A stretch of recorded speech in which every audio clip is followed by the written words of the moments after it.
T start. महोदय, आपल्या या सहकारी संस्थेचा मागील वर्षाचा अहवाल आणि या वर्षातील जमा खर्च यांचा आढावा या पत्रासोबत जोडला आहे.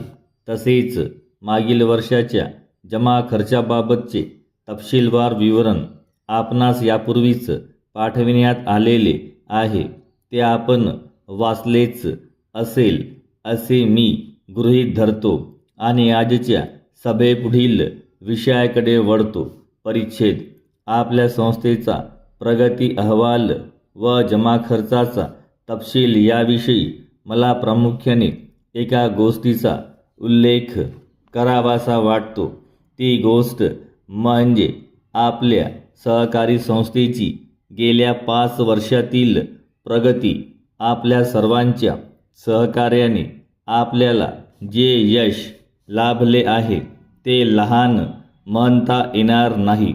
आपले काम चांगले झाले असे आपणच म्हणणे बरोबर नाही, परंतु आपल्या कामाबद्दल जो सरकार दप्तरी उल्लेख झालेला आढळतो त्यामुळे समाधान होते. आपण आपली सहकारी संस्था सुरू केली आहे. ही संस्था सहकारी तत्वावर सभासदांनी आपली जमीन विकत घेणे, त्या जमिनीचे योग्य मूल्यमापन करून लेआउट तयार करणे आणि प्लॉट प्रत्येकाच्या मनाप्रमाणे वाटून घेणे आणि त्यावरील घरे बांधण्यासाठी टेंडर वगैरे बोलावून घरांची बांधकामे चांगली करून घेणे वगैरे अनेक समस्या होत्या.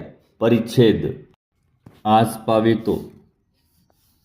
आपण 410 घरे बांधून पूर्ण केलेली आहेत आणि ती आपल्यापैकी संबंधित सभासदांना दिलेली असून त्यांचा ताबाही त्यांना दिलेला आहे. काही लोक आपल्या कुटुंबासमवेत स्वतःच्या वास्तूत राहावयास देखील गेलेले आहेत आणि या आपण बांधलेल्या घरांना आता वसाहतींचे स्वरूप आलेले आहे. ही एक आनंदाची गोष्ट आहे. या वर्षात एक योजना हाती घेतली आहे आणि त्या योजनेद्वारे वसाहतीतील दुकानांची योजना, रस्ते बांधणी योजना आणि सांडपाण्याची व नलिका कूपांची योजना राबविण्याचा विचार आहे.